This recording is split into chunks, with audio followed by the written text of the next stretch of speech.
사순절 다섯째 주일 하나님께서 우리에게 주시는 말씀을 제가 먼저 선포합니다. 요한복음 2장 13절부터 22절까지의 말씀을 제가 선포합니다. 유대인의 유월절이 가까운지라 예수께서 예루살렘으로 올라가셨더니 성전 안에서 소와 양과 비둘기 파는 사람들과 돈 바꾸는 사람들이 앉아 있는 것을 보시고 노끈으로 채찍을 만드사 양이나 소를 다 성전에서 내쫓으시고 돈 바꾸는 사람들의 돈을 쏟으시며 상을 엎으시고 비둘기 파는 사람들에게 이르시되 이것을 여기서 가져가라. 내 아버지의 집으로 장사하는 집을 만들지 말라 하시니 제자들이 성경 말씀에 주의 전을 사모하는 열심히 나를 삼키리라 한 것을 기억하더라. 이에 유대인들이 대답하여 예수께 말하기를 내가 이런 일을 행하니 무슨 표적을 우리에게 보이겠느냐. 예수께서 대답하여 이르시되 너희가 이 성전을 헐라 내가 사흘 동안에 일으키리라. 유대인들이 이르되 이 성전은 46년 동안의 지었건을 내가 3일 동안에 일으키겠느냐 하더라. 그러나 예수는 성전된 자기 육체를 가리켜 말씀하신 것이라. 죽은 자 가운데서 살아나신 후에야 제자들이 이 말씀하신 것을 기억하고 성경과 예수께서 하신 말씀을 믿었더라. 아멘. 사순절이 깊어지고 있습니다. 우리가 보통 사순절 초입에는요 가벼운 질문들을 스스로에게 던지곤 하죠. 내가 요즘 기도하고 있나? 이 사순절 통해서 조금 더 기도 생활을 해봐야지. 내가 말씀을 가까이 하고 있었나? 이 사순절 기간 동안 말씀을 조금 더 가까이 해봐야지. 신앙의 감각이 아직 내 안에 살아있을까? 뭐 이런 질문들을 처음에는 하게 되는데요, 사순절이 깊어지면 깊어질수록 이 질문의 깊이도 함께 깊어질 수밖에는 없습니다. 그러니까 단순히 내가 무엇을 하고 있는가 여기서 그치는 게 아니라 내 안에 과연 무엇이 중심이 되어 있는가라는 질문으로 옮겨가게 된다는 거예요. 자, 오늘 말씀은 바로 그 지점에서 내가 내 안에 무엇이 중심이 되어 있는가 묻고 있는 바로 그 지점에서 우리를 멈춰 세웁니다. 이 요한복음 2장 말씀 우리가 익숙하게 들었던 말씀이죠. 그런데 보통 우리가 예수님의 이미지, 막 선한 목자이신 예수님 이미지를 주로 떠올리는데 그 이미지와는 조금 맞지 않은 부드럽고 온유한 예수님의 모습과는 조금 다른 모습을 오늘 말씀에서 볼 수가 있죠. 예수님이 성전에 올라가셔서 소와 양과 비둘기 파는 이들을 내쫓으시고 돈 바꾸는 사람들의 상을 뒤엎어 버리십니다. 채찍을 드시고 성전 마당을 막 뒤흔드십니다. 자, 그래서인지 이 장면이 꽤 불편하게 느껴지기도 하는데요. 왜냐하면 왠지 예수님의 모습이 좀 과격해 보이기도 하고 예수님이 왜 이렇게까지 하실까 싶기도 하죠. 사랑하는 여러분, 그런데 오늘 말씀 이 장면은 예수님의 어떤 일시적인 분노를 기록한 장면이 아님을 여러분 기억하시기를 바랍니다. 이 말씀은요 예수님의 감정이 폭발한 사건이 아니라 계시 사건입니다. 그러니까 예수님이 화를 내신 것에 집중하기보다는 예수님이 말씀하신 하나님의 집이 무엇인지, 하나님을 만나는 자리가 어떤 자리인지, 진짜 성전이 무엇인지를 드러내는 사건임을 집중하고 이 말씀을 보았으면 좋겠습니다. 그리고 이 사건은요 결국 예수님의 십자가와 부활로 이어집니다. 그래서 오늘 말씀은 단순히 성전 정화 사건이 아니라 무너질 것과 또 세워질 것 그 사이에서 하나님이 무엇을 새롭게 하시는가, 또 오늘 우리의 무너질 것과 세워질 것 사이에서 주님이 우리에게 무슨 말씀을 하시는가를 함께 들을 수 있는 귀한 시간이 되시기를 주님의 이름으로 축원드립니다. 자, 오늘 말씀의 시작은요, 이렇게 시작됩니다. 2장 13절 세모적 성경으로 함께 읽어보겠습니다. 시작. 유대 사람의 유월절이 가까워져서. 요한복음은요, 이 시점을 어떤 우연히 유월절이다 이렇게 표현하지 않습니다. 유월절 하면은요, 이 이스라엘 신앙의 핵심 절기이고 핵심 기억입니다. 왜요? 이집트의 종살이에서 건짐받았던 사건, 그래서 죽음에서 생명으로 이렇게 넘어가는 사건, 하나님이 우리 백성들, 자기 민족을 구원하신 사건을 기억하는 절기가 바로 이 유월절이기 때문이죠. 그러니까 지금 성전의 모습은요, 가장 거룩한 명절이고 가장 많은 사람이 모이고 가장 종교적으로 봤을 때는 고조된 시점에 있는 겁니다. 자, 6월절이 되면 각지에서 순례객들이 예루살렘으로 몰려듭니다.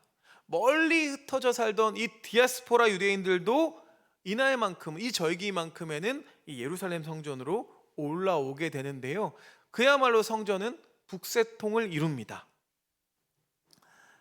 제사를 드리기 위해서는 제물이 필요했고, 또 성전세를 내기 위해서는 당시에 통용되고 있던 여러 화폐들을 이 성전에서 사용하는 화폐로 교환하는 이 환전 업무도 필요했습니다.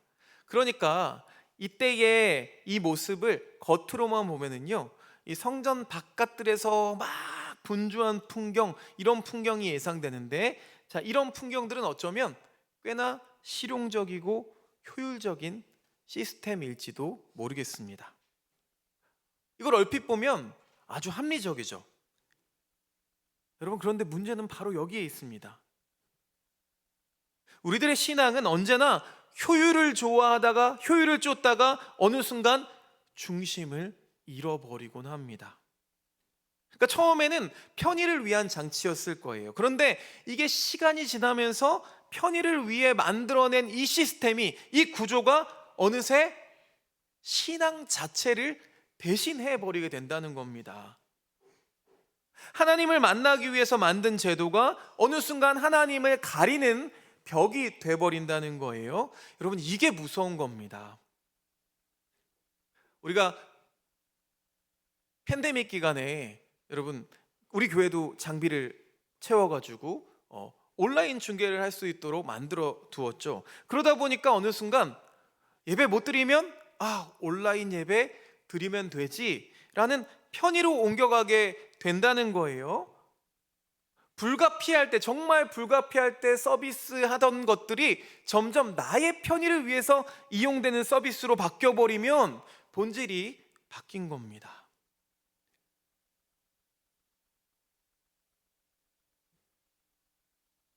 여러분, 처음부터 대놓고 하나님을 버리는 일, 그런 일들은요, 실제로 많이 일어나지는 않습니다.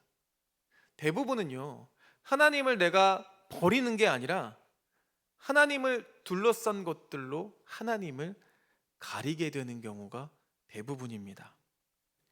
그러니까 예배를 버리는 게 아니라 예배 형식이 하나님을 가리기 시작하는 거죠. 그러니까 신앙을 버리는 게 아니라 이 신앙의 시스템이 하나님보다 더 중요해져 버리는 거예요.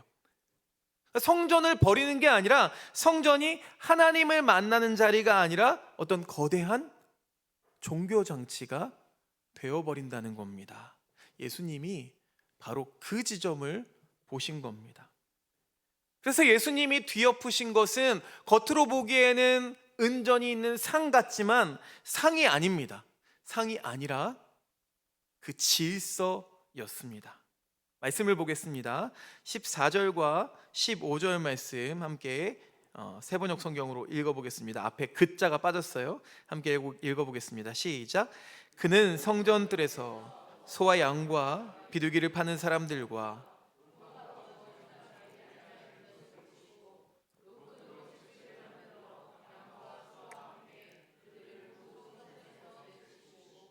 돈 바꾸어 주는 사람들의 돈을 쏟아버리시고 상을 둘러 엎으셨다. 심지어 채찍을 만들어서 그들을 다 내쫓으시는 거예요. 양이나 소만이 아니라 돈도 다 쏟아버리시고 상도 다 엎어버리십니다. 심지어 비둘기 파는 사람들에게는 이렇게 말씀하시죠. 16절에 이것을 걷어쳐라. 내 아버지의 집을 장사하는 집으로 만들지 말아라. 여러분, 여기서 중요한 표현이 등장합니다. 예수님은요, 이 성전을 어떻게 바라보고 계십니까? 어떻게 표현하시죠? 내 아버지의 집.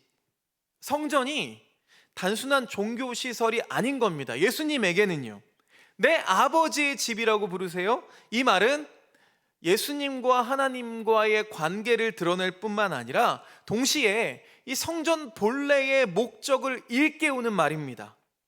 그럼 성전은 무엇입니까? 여러분에게 성전은 어떤 의미입니까? 성전이 단순한 건물인가요?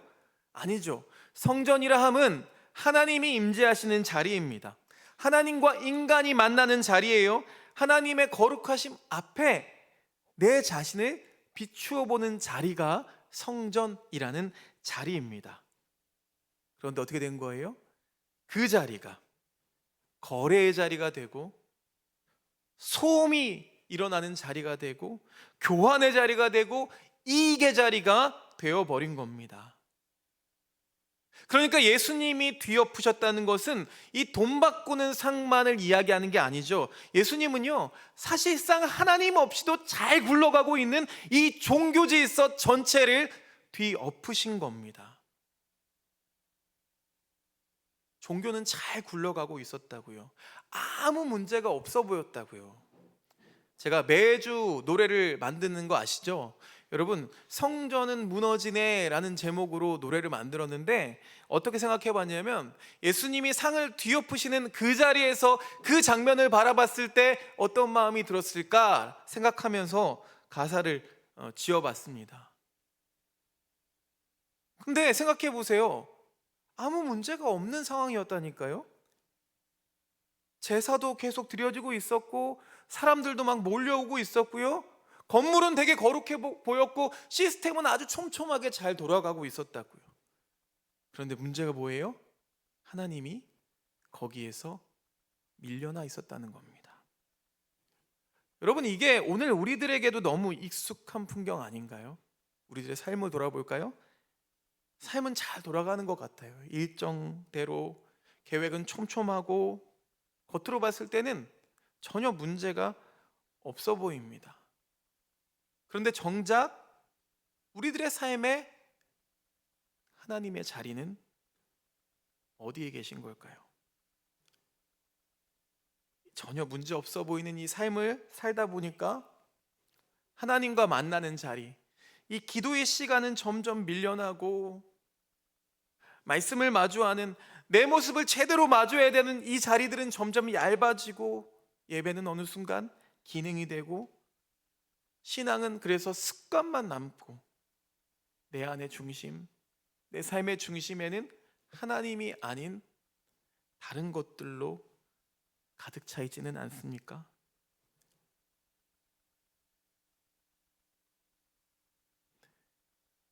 이게 목회자가 가장 위험하다는 사실 여러분 아세요?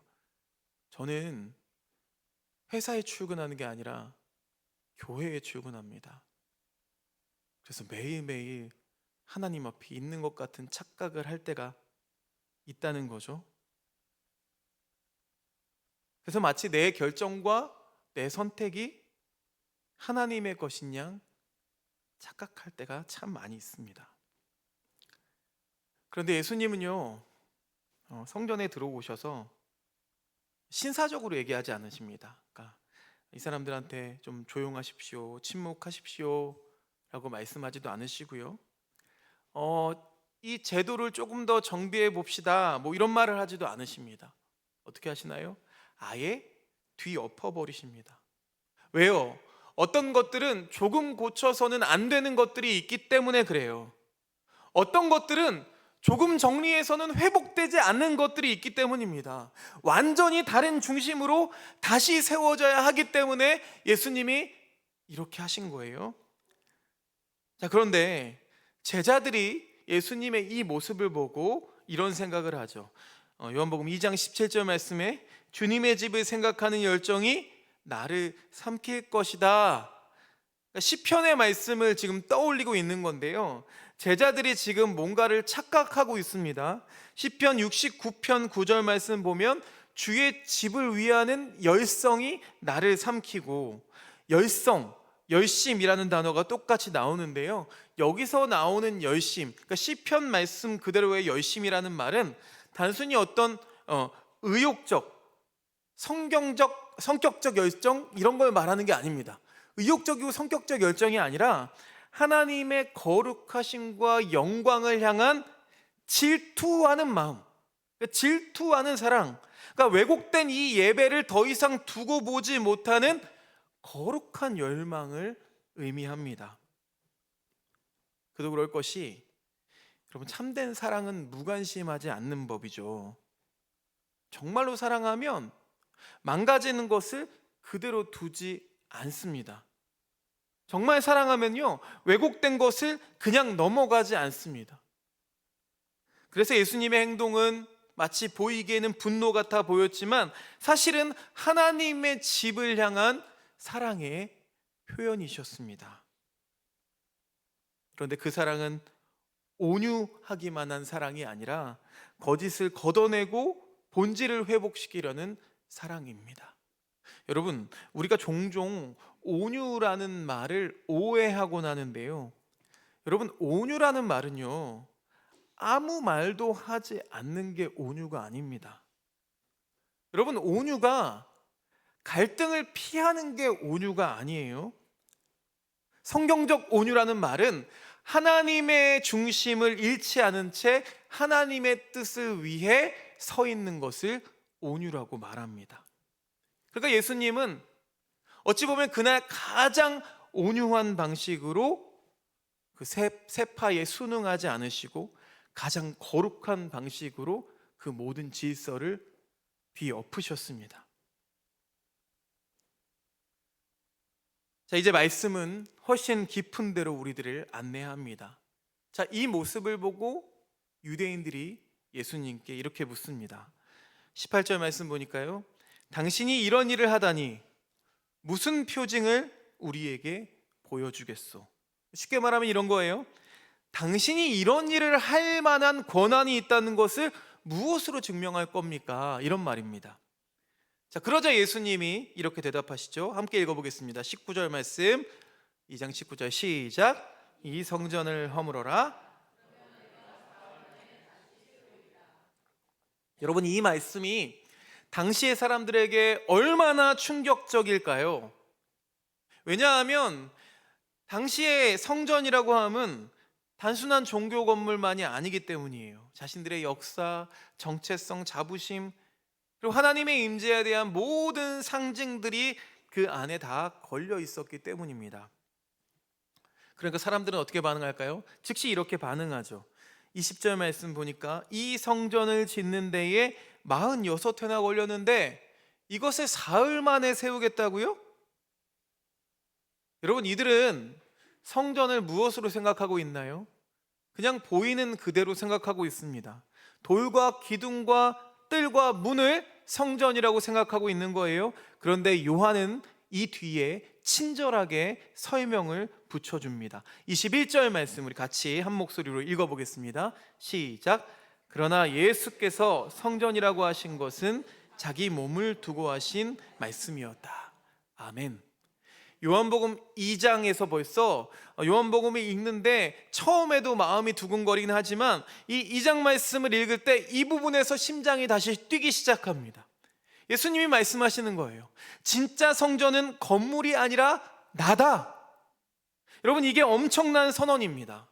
왜요? 하나님을 만나는 장소가 이제 바뀌게 되기 때문이죠. 이 예루살렘의 돌로 만든 건축물이 아니라 이 예수님의 몸 안에서 하나님을 만나게 되는 겁니다. 그러니까 제사의 중심이 더 이상 이 짐승의 피가 아니라 예수 그리스도의 몸과 피로 옮겨지게 되는 거죠. 하나님의 임재가 이 건물 안에 더 이상 갇혀 있는 게 아니라 이 예수님의 몸 안에서 하나님을, 예수 그리스도 안에서 온전히 세상 가운데 드러나게 되는 사건인 겁니다. 그러니 이 사건을 다시 명명할 필요가 있겠죠. 성전 정화 사건이 아니라 저는 성전 전환 사건이라고 생각합니다. 이 옛 성전의 시대가 다 저물고 새로운 성전의 시대가 열린다는 선포가 이때 이루어지고 있다는 거예요. 예수님이 말씀하십니다. 이 성전을 헐라. 여러분, 여기에는 아주 깊은 역설이 담겨 있습니다. 지난주에도 짧게 나눴지만 여러분, 세워질 몸은 먼저 무너져야 하는 거예요. 새 건물이 지어지려면 이전에 있던 건물은 다 무너져야죠. 흔적도 남김없이 무너져야 새로운 게 지어질 수 있는 것처럼 이 새로운 성전이란 이 옛 질서가 무너지는 자리를 통과해서 세워집니다. 이게 뭐예요? 이게 바로 십자가입니다. 예수님의 몸은 실제로 무너졌죠. 찢기고 상하고 피 흘리고 죽음으로 내려가셨습니다. 여러분, 인간의 눈으로 보면 완전한 붕괴입니다. 완전히 무너져 내렸어요. 실패예요. 패배입니다. 그냥 끝장입니다. 그런데 바로 그 자리에서 하나님이 새 일을 시작하시죠. 예수님은 헐라라고 말씀하시고 동시에 내가 사흘 동안에 일으키리라 라고 말씀하십니다. 그러니까 이 십자가 사건과 부활 사건은요, 별개의 사건이 아닙니다. 별개의 따로 떨어진 사건이 아니라 무너짐과 세움이 이렇게 하나로 연결된 사건입니다. 그래서 기독교 신앙은요, 무너짐이 없는 세움을 말하지 않습니다. 상처 없는 영광을 말하지 않아요. 죽음 없는 부활을 이야기하지 않습니다. 오히려 하나님은 이 무너짐을 통하여서 세우시고 상처를 통해서 영광을 드러내시고 죽음을 통해서 생명을 이루어 가십니다. 그래서 우리가 이 십자가를 실패라고 부르지 않는 겁니다. 그래서 우리가 십자가를 영광으로 바라보는 겁니다. 십자가가 이 세워질 몸, 새로운 성전의 시작이기 때문이죠. 조금 다른 각도에서 한번 생각해 볼까요? 인간은 누구나 자기를 세우며 살아갑니다. 그러니까 자기 존재를 지탱할 만한 저마다의 성전을 짓고 살아간다는 거예요. 저마다 재료가 다릅니다. 어떤 사람은 성과로 세우고요, 어떤 사람은 내 주변의 관계들로 그 건물을 세웁니다. 어떤 사람은 돈으로, 또 어떤 사람은 내 인정받음으로, 또 어떤 사람은 종교적인 성실함으로 그 건물을 세워갑니다. 겉으로 보기에는 다 괜찮아 보여요. 건물이 꽤나 멀쩡해 보입니다. 우리가 세운 성전, 그리스도인이라는 신앙인의 모습이 겉으로 봤을 때는 괜찮아 보인다고요. 그런데 어느 순간 조금만 흔들어도 쉽게 무너집니다. 왜 그럴까요? 그것들이 나쁜 것도 아닌데 왜 이렇게 쉽게 무너지는 걸까요? 이유가 있습니다. 왜요? 그것이 궁극적인 것이 아니기 때문이죠. 여러분, 인간은 궁극이 아닌 것을 궁극으로 삼을 때, 그러니까 본질이 아닌 것을 본질로 삼을 때 쉽게 무너지고 맙니다. 철학자 찰스 테일러는 이렇게 말했다고 해요. 현대인은 초월을 잃은 채 자기 안에서만 자기를 지탱하려고 합니다. 여러분, 이렇게 살다 보니까 계속 삶은 더 불안한 거고 우리의 자아는 더 쉽게 흔들리는 겁니다. 결국 인간이란 존재는 자기 힘으로 자기 성전을 세우고 그 성전을 지키려고 하지만 그 성전은 영원히 자기를 견디지 못하게 한다는 거예요. 그래서 복음은 오늘 그런 우리들에게 이렇게 말씀하시고 있는 겁니다. 네가 너를 세우는 게 아니야. 하나님이 너를 세우신단다. 여러분, 그 방식이 바로 십자가를 통과한 예수 그리스도의 몸 아니겠습니까? 인간들이 이 자기 구축 프로젝트를 멈추고 무너진 자리에서 하나님이 세우신 그 방법을, 그 몸을 받아들이는 것, 그게 바로 신앙인 줄로 믿습니다. 그러니 오늘도 예수님이 뒤엎으신 상은 오늘도 우리 안에 존재합니다. 그래서 오늘 말씀은 그저 예루살렘 성전 이야기로 머물지 않는 거죠. 이 말씀이 우리 안으로 들어오는 겁니다. 예수님은 오늘도 우리들의 성전 안으로 들어오십니다. 그리고 둘러보시는 거예요. 이 안에 무엇이 가득한지, 네 마음의 뜰에서 과연 무엇이 지금 거래되고 있는지, 과연 너는 무엇을 하나님보다 중요하게 여기고 있는지를 지금 이 순간에 우리 안에 들어오셔서 살펴보고 계시는 거예요. 내가 하나님을 만난다고 하면서도, 이 자리에 나왔으면서도 사실 다른 것들을 예배하고 있지는 않은지를 바라보고 계신다고요. 그리고 필요하면 예수님은 오늘도 우리들의 상을 뒤엎으십니다. 내가 가지고 있는 이 자존심의 상, 계산의 상, 성취의 상, 이 인정과 욕망의 상, 종교적인 형식의 모습의 상, 그 상이 막 뒤엎어지는 거예요. 여러분, 이 상이 엎어지면 우리는 좀 불편합니다. 왜 그럴까요? 거기가, 그 상 앞이 내가 익숙하게 살아오던 자리이기 때문이죠. 그러나 여러분, 뒤엎어져야 합니다. 그래야 새 성전이 세워질 수 있기 때문입니다. 하나님은요, 우리의 삶을 조금 더 종교적으로 꾸미는 것을 원하지 않으십니다. 하나님은요, 그저 우리 안에 그리스도를 중심으로 한 새로운 성전, 겉으로 보이기에는 뭐 그럴싸해 보이지 않아도 진짜 온전한 성전을 세우려고 오늘도 우리 마음에 찾아오십니다.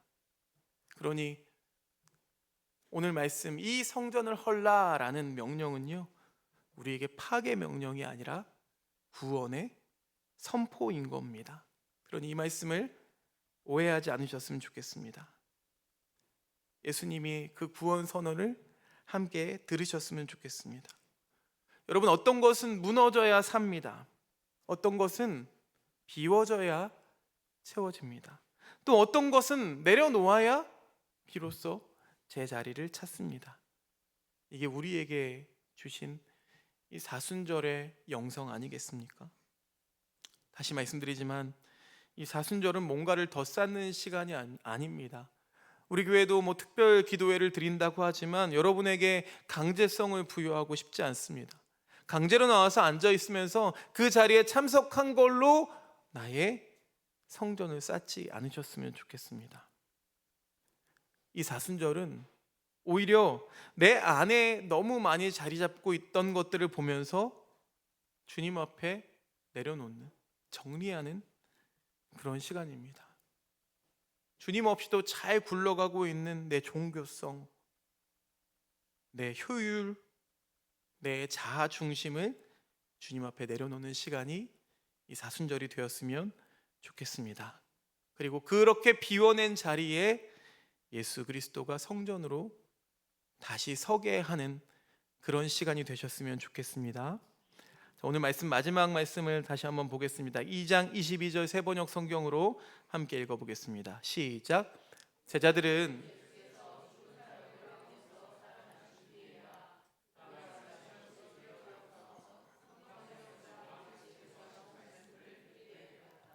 제자들도 처음에는 몰랐던 거예요. 이 당시에는 모르는 거예요. 그냥 그들도 똑같이 성전을 건물로 이해했고, 그러니까 예수님의 말씀을 즉시 알아채지 못했던 겁니다. 그런데 부활 이후에 깨닫게 되는 거죠. 아, 그때 말씀하신 그 성전이 건물인 성전이 아니라 당신의 몸이었구나. 아, 십자가에서 무너졌던 그 몸이 다시 부활로 세워졌구나. 하나님은 그 몸 안에서, 예수 그리스도의 몸 안에서 새 길을, 새 성전을 여셨구나 깨닫게 됐다는 거예요. 여러분, 이 깨달음이 중요합니다. 왜냐하면요, 신앙은 되게 나중에 이해되는 말씀, 지금은 이해되지 않아요. 이게 나중에 이해될 말씀인데 이 말씀을 그냥 견디는 일이기 때문에 그렇습니다. 지금은 다 이해되지 않아도, 지금은 무너진 것처럼 보여도, 지금은 막 상이 다 뒤엎어지는 혼란처럼 느껴져도 하나님은 그 과정 속에서 새로운 성전을 세워가고 계심을 여러분 믿으시기를 바랍니다. 그런데 우리에게 뭔가 빛이 보이지 않잖아요. 뭔가 징표가 있었으면 좋겠잖아요. 그게 뭡니까? 바로 부활이 그 해석의 빛인 줄로 믿습니다. 십자가가 결국 실패가 아니었음을 부활이 우리에게 밝혀주고 있잖아요. 그 무너진 몸이 끝이 아니었다는 것을 부활이 증언하고 있잖아요. 그래서 우리는 지금 이렇게 무너짐의 시간 속에서도 하나님이 세우실 것을 믿으면서 이 신앙인의 모습으로 걸어갈 수 있는 겁니다. 사랑하는 여러분, 이제 하나님의 말씀은 우리에게 이렇게 묻습니다.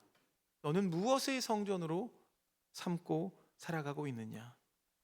너는 무엇으로 나를 세워가고 있느냐? 혹시 너의 삶 가운데서 그 삶의 뜰에서 하나님보다 크게 자리 잡고 있는 것은 무엇이냐? 그리고 또 묻습니다. 주님이 내 상을 뒤엎으실 때 나는 과연 그 불편함을 견딜 준비가 되어 있는가? 그 무너짐을 통과해서 다시 세워질 몸을 믿고 있는가?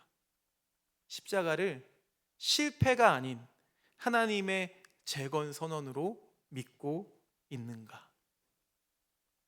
사랑하는 여러분, 이번 한 주 조용히 삶을 돌아다 보며 내가 하나님보다 더 의지하고 있는 것이 무엇인지를 똑똑하게 보십시오. 그게 어떤 사람에게는 인정받음일 수도 있겠고요, 또 성과일 수도 있겠고요, 혹은 종교적 습관 그 자체일 수도 있겠습니다. 근데 그런 모습 앞에 이렇게 질문을 해보는 거예요. 과연 이게 내 안에서 하나님 자리를 대신하고 있지는 않은가? 여러분, 신앙의 회복이란 새로운 것을 덧붙이는 것보다는 뒤엎어져야 할 것을 제대로 보는 데서부터 시작되는 줄로 믿습니다. 또한 내 삶에서 무너지고 있는 것들이 있다면 여러분, 그것을 너무 절망으로 빨리 해석하지 마시기 바랍니다. 십자가도 무너짐처럼 보였지만 그것이 부활의 시작이었던 것처럼 말이죠. 그러니까 내가 느끼고 있는 지금의 상실, 내 흔들림, 내 깨어짐, 이 속에서도 하나님이 새롭게 세우실 성전, 새롭게 세우실 몸을 기대하시기 바랍니다. 그 기대가 막연한 낙관이 아니라고요. 십자가와 부활을 통과한 믿음인 줄로 믿습니다. 사랑하는 여러분, 오늘 예수님은 성전에 들어가서 상을 뒤엎으셨습니다. 그리고 우리 마음에 들어오셔서 상을 뒤엎으십니다. 이 성전을 헐라 얼핏 보면 파괴의 말 같지만, 그러나 그 복음이 사실 우리에게 구원의 선언이었음을 우리에게 보여주셨습니다. 바라기는 무너진 자리에서 새로운 성전이 세워집니다. 찢긴 몸에서 새로운 생명이 시작이 됩니다. 십자가에서 부활이 잉태되었다고요. 그래서 오늘 우리가 이렇게 고백했으면 좋겠습니다. 하나님은 돌로 된 건물을 지키러 오신 것이 아니라 예수 그리스도 안에서 새로운 몸, 새로운 성전, 새로운 공동체를 세우러 오셨음을 믿습니다. 사순절 끝을 향해 가는 이 길에서 함께 기도했으면 좋겠습니다. 주님, 내 안에서 뒤엎어져야 될 것들을 뒤엎어 주십시오. 주님, 무너져야 할 것들을 무너뜨려 주십시오. 그리고 그 자리에 그리스도를 중심으로 한 새 성전을 세워 주십시오. 그 새 성전이 다 세워지고 나면 그때 우리는 깨닫게 될 거예요. 그때 무너졌던 그 성전이 끝이 아니라 세워질 몸, 완전한 부활의 시작이었다는 것을 말입니다. 기도하겠습니다. 주님, 말씀으로 우리의 삶을 흔들어 주시니 참 감사합니다. 우리가 붙잡고 있던 것들을 내려놓고 주님 앞에 다시 서게 하옵소서. 무너지는 것들을 두려워하지 않게 하시고 그 자리에서 주님이 세우실 새 일을 기대하게 하옵소서. 오늘 들은 말씀이 삶 속에서 살아 움직이게 해주시고 우리의 중심을 새롭게 하는 능력의 말씀 되게 하옵소서. 예수님의 이름으로 기도드립니다. 아멘.